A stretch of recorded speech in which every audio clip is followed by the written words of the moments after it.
ഷിരൂരിൽ അർജുനെ കണ്ടെത്താനുള്ള രാത്രിയിലെ ഡ്രോൺ പരിശോധനയിൽ അനിശ്ചിതത്വം. ശക്തമായ കാറ്റിനെ തുടർന്ന് ഡ്രോൺ സ്റ്റേഷൻ പ്രവർത്തിപ്പിക്കാൻ കഴിയുന്നില്ല. ഉപകരണങ്ങളുടെ സുരക്ഷയും കാലാവസ്ഥയും അനുസരിച്ച് തീരുമാനം എടുക്കേണ്ടി വരും. സാനി എക്സ്കവേറ്റർ ഉപയോഗിച്ചുള്ള മണ്ണു നീക്കൽ തുടരുന്നുണ്ട്. അരുൺ പാറയ്ക്കൽ വിവരങ്ങൾ നൽകും ഷിരൂരിൽ നിന്ന്. അരുൺ, എന്താണ് രാത്രിയിലെ സാഹചര്യം? ഇന്ന് രാത്രിയിലും ഡ്രോൺ പരിശോധന നടത്തും എന്നായിരുന്നു റിട്ടയർഡ് മേജർ ജനറൽ ഇന്ദ്രബാലൻ അറിയിച്ചത്. അത് സാധ്യമാകുന്നില്ല എന്ന് തോന്നുന്നു, അല്ലേ?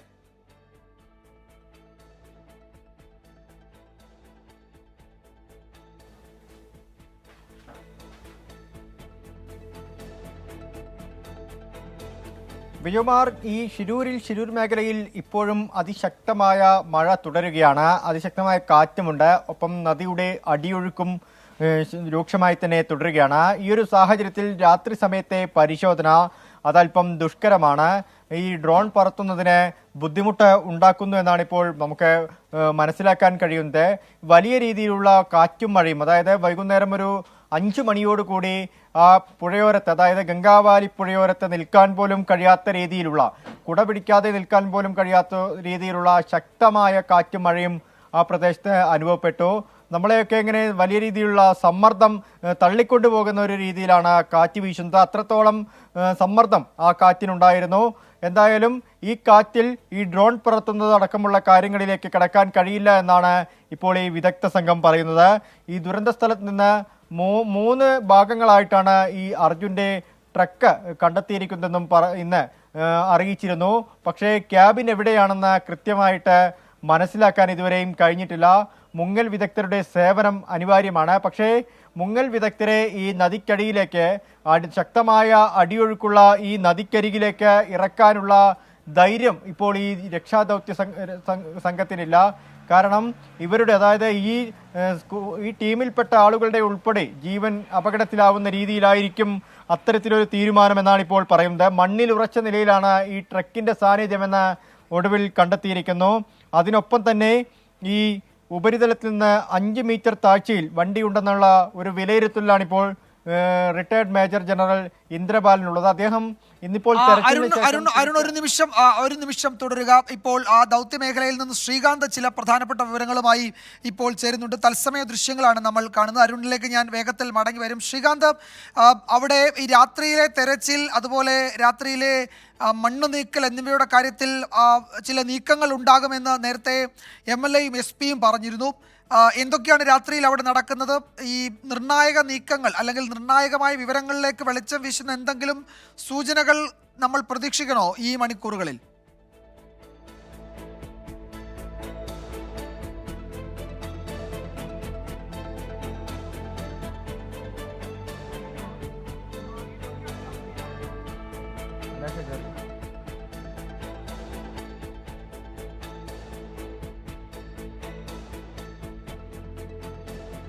നിൽക്കുന്നത് ഈ ദുരന്ത ഭൂമിയിലാണ്. ഈ വലിയ കേരളക്കരയെ ഒന്നാകെ തന്നെ വലിയ ആശങ്കയിലാക്കിയ, വലിയ സങ്കടത്തിലാക്കിയ, സങ്കടക്കടലിൽ അഴുത്തിയ ഈ ദുരന്ത ഭൂമിയിലാണ്, ഷിരൂരിലെ ദുരന്ത ഭൂമിയിലാണ് ഞാനിപ്പോൾ ഉള്ളത്. ഇവിടെ ഈ രാത്രിയിലും 24 മണിക്കൂർ 24/7 പരിശോധന നടന്നുകൊണ്ടിരിക്കുകയാണ്. ഈ 10 ആളിലും രാത്രിയിലും ഇവിടെ നിന്നും പോകാതെ, ഈ ദുരന്ത ഭൂമിയിൽ നിന്നും മടങ്ങിപ്പോകാതെ ഈ കാണാതായ ആളുകൾക്ക് വേണ്ടി 8 പേർ ഈ കടയിലുണ്ടായിരുന്നു എന്നാണ് കരുതുന്നത്.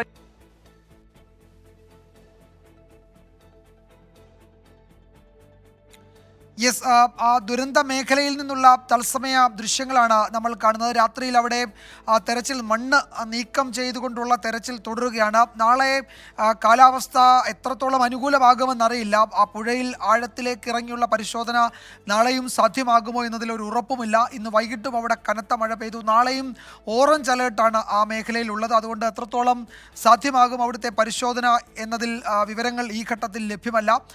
പക്ഷേ ആ മേഖലയിലെ തെരച്ചിൽ തുടരുന്നു. ശ്രീകാന്ത്, തുടരാം.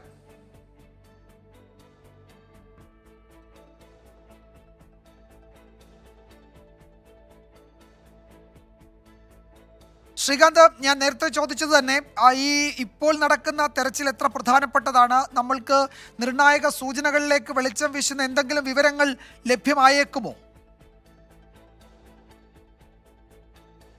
വിജയകുമാർ, നിലവിൽ ഇപ്പോൾ നമുക്ക് കിട്ടുന്ന വിവരം അനുസരിച്ച് ഈ രാത്രിയിലും ഈ പരിശോധന നടക്കുന്നു എന്നതിനപ്പുറം പുതുതായി ഒരു വിവരവും ഈ ദുരന്തമുഖത്ത് നിന്നും കിട്ടാനില്ല. അല്പസമയം മുമ്പ് കാർവാർ MLA-യും SP-യും പറഞ്ഞതനുസരിച്ച്, ഉത്തരകന്നഡ SP-യും പറഞ്ഞതനുസരിച്ച് ഏതാണ്ട് 8 പേർ ഇരുന്ന് ഭക്ഷണം കഴിച്ചിരുന്ന ഒരു കട ഈ ഭാഗത്തുണ്ടായിരുന്നു, ലക്ഷ്മണന്റെ കട. ആ കടയുടെ ചില അവശിഷ്ടങ്ങൾ, ഭാഗങ്ങൾ ഇവിടെ നിന്നും കണ്ടെത്തിയിരുന്നു. ഈ പശ്ചാത്തലത്തിലാണ് ഈ ഭാഗം കേന്ദ്രീകരിച്ച് കൂടുതൽ പരിശോധന നടത്തുന്നത്. ഈ കാണാതായ ആളുകളുടെ ശേഷിപ്പുകൾ എന്തെങ്കിലും കിട്ടുമോ എന്നുള്ള തെരച്ചിലാണ് ഈ ഭാഗത്ത് നടക്കുന്നത്.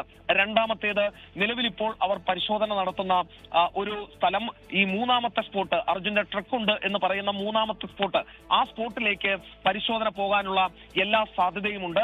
രാത്രി തെർമൽ ഇമേജിംഗ് പരിശോധനയുണ്ടാകും എന്ന് പറഞ്ഞിരുന്നു. അതിന്റെ അടിസ്ഥാനത്തിലുള്ള പരിശോധനയും നടക്കാനുള്ള സാധ്യതയാണ് കാണുന്നത്. ഈ ദുരന്ത ഭൂമിയിൽ നിൽക്കുമ്പോൾ നമുക്ക് മനസ്സിലാക്കാൻ സാധിക്കുന്ന ഒരു കാര്യം, 24 മണിക്കൂർ അത് വിശ്രമമില്ലാതെ അവിശ്രമം ഇവിടെ ഈ രക്ഷാപ്രവർത്തനം, രക്ഷാദൌത്യത്തിൽ ഏർപ്പെടുകയാണ് ഓരോ ആളുകളും എന്ന് നമുക്ക് പറയേണ്ടി വരും. ആദ്യഘട്ടത്തിൽ മന്ദഗതിയിൽ ഈ രീതിയിൽ രക്ഷാപ്രവർത്തനം നീങ്ങിയിരുന്നു എന്ന ആക്ഷേപങ്ങൾ ഉയർന്നിരുന്നാൽ, പക്ഷേ അത് ഈ സമയമൊക്കെ ആകുമ്പോഴേക്കും വളരെ കാര്യക്ഷമമായി, രാത്രിയിലും വളരെ കാര്യക്ഷമമായി ഇപ്പോഴും ഈ രക്ഷാദൌത്യം മുന്നോട്ട് പോകുന്നു എന്ന് തന്നെ പറയേണ്ടി വരും. ഏറ്റവും പ്രധാനപ്പെട്ട കാര്യം, കാർവാർ MLA-യും SP-യും അടക്കമുള്ളവർ ഈ രാത്രിയിലും നേരിട്ട് ദുരന്തമുഖത്ത് വേണ്ട നിർദ്ദേശങ്ങൾ നൽകുന്നു എന്നുള്ളതാണ്. നേരത്തെ കിട്ടിയ വിവരമനുസരിച്ച് അവരൊരു സംശയം പ്രകടിപ്പിച്ചത്, ഈ ഭാഗത്തു നിന്നും കാണാതായ ചില ആളുകളിൽ അർജുൻ ഉണ്ടോ എന്നൊരു സംശയം അവർ ഉന്നയിച്ചിരുന്നു. ആ സംശയം ദൂരീകരിക്കുന്നതിന് വേണ്ടിയുള്ള ശ്രമം കൂടി അവരുടെ ഭാഗത്തു നിന്നും ഉണ്ടാവുകയും ചെയ്യുന്നുണ്ട്. നിലവിൽ ദൃശ്യങ്ങളിൽ നമുക്ക് കാണാൻ സാധിക്കുന്നത് ഉദ്യോഗസ്ഥരുടെ നേതൃത്വത്തിലുള്ള തിരച്ചിലാണ്. ജനപ്രതിനിധികൾ അതിന് മേൽനോട്ടം നൽകുന്ന ദൃശ്യങ്ങളാണ് കാണാൻ സാധിക്കുന്നത്. അല്പസമയത്തിനകം ഈ മൂന്നാമത്തെ സ്പോട്ടിൽ തെർമൽ ഇമേജിംഗ് ഒരു പരിശോധന നടക്കും. അതിൽ നിന്നും എന്തെങ്കിലും വിവരം കിട്ടിയാൽ ഈ മൂന്നാമത്തെ സ്പോട്ടിൽ അർജുൻ ഉണ്ടോ, നാം ഏവരും പ്രതീക്ഷിക്കുന്ന അർജുന്റെ ട്രക്ക് ഉണ്ടോ എന്ന് മനസ്സിലാവുകയും ചെയ്യും. ഇപ്പോൾ ഈ ശ്രീകാന്ത്, ഒരു കാര്യമുള്ളത്, ഇപ്പോൾ നാളത്തെ ഓപ്പറേഷൻ, നാളെ ഈ മിഷൻ എങ്ങനെ മുന്നോട്ട് പോകുമെന്നത് അതിൽ എന്തെങ്കിലും ഒരു വ്യക്തതയുണ്ടോ? നാളെ ഇപ്പോൾ നാവികസേനയ്ക്ക് അവിടെ ഇറങ്ങാൻ കഴിയുമോ? അല്ലെങ്കിൽ അതിന് പറ്റുന്ന തരത്തിൽ എന്തെങ്കിലും ക്രമീകരണം ഏർപ്പെടുത്തുമോ? അതല്ലെങ്കിൽ ഈ ലോറി ഉയർത്തുന്നതിന് വേണ്ടുന്ന എന്തെങ്കിലും നടപടികളിലേക്ക് പോകാൻ കഴിയുമോ? ഇത് നമുക്ക് ഒരു ലക്ഷ്യത്തിലേക്ക് എത്താൻ വീണ്ടും ദിവസങ്ങളോളം കാത്തിരിക്കേണ്ടി വരും എന്നതൊക്കെയാണ് ഇന്ന് നമുക്ക് ഈ ഘട്ടത്തിൽ പറയാൻ കഴിയുന്നത്. അപ്പോൾ നാളെയും ഇത് ഈ നിലയ്ക്ക് തന്നെ ആയിരിക്കുമോ? അതിനപ്പുറത്തേക്ക് നമുക്കൊരു കോൺക്രീറ്റ് ആയ വിവരം എന്തെങ്കിലും പറയാൻ കഴിയുമോ? എന്തായിരിക്കും നാളെ സംഭവിച്ചേക്കുക എന്നതിനെ പറ്റി?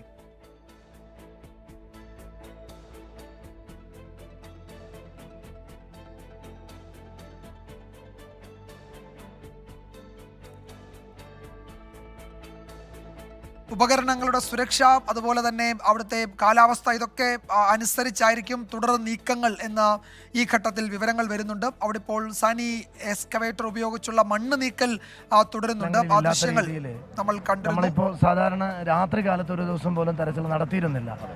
ഇത് പിന്നെ ഇന്ദ്രപാലം വന്നു, അദ്ദേഹം ഇതിൻ്റെ ഡിസൈനും സ്പോട്ടൊക്കെ കണ്ടെത്തിയതാണെങ്കിലും നമ്മുടെ MLA നിങ്ങൾ കാണുന്നുണ്ട്, ഇവിടുത്തെ സതീഷ് MLA-യുടെ നേതൃത്വത്തിൽ 2 ബൂം ഇറ്റാച്ച് വെച്ചുകൊണ്ട് വലിയ രീതിയിൽ ഈ സ്പോട്ടിലേക്ക് എത്താനും അതിനു മുമ്പുള്ള ഒരു മണ്ണ് മാന്തലാണ് ഇവിടെ നടന്നുകൊണ്ടിരിക്കുന്നത്.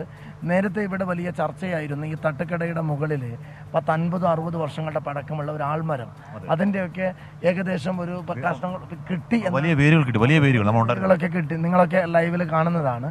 തീർച്ചയായും ഇതുപോലെയുള്ള ഒരു തെരച്ചിൽ ഊർജിതമായി മുന്നോട്ട് പോയാൽ തീർച്ചയായും നമുക്ക് നിരാശപ്പെടേണ്ടി വരില്ല.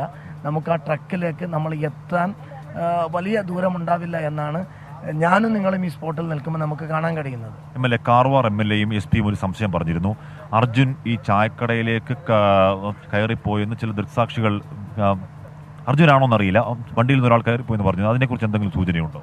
തീർച്ചയായും അങ്ങനെയാണെങ്കിൽ നമുക്ക് അർജുനെ മുമ്പ് കിട്ടേണ്ടതായിരുന്നല്ലോ.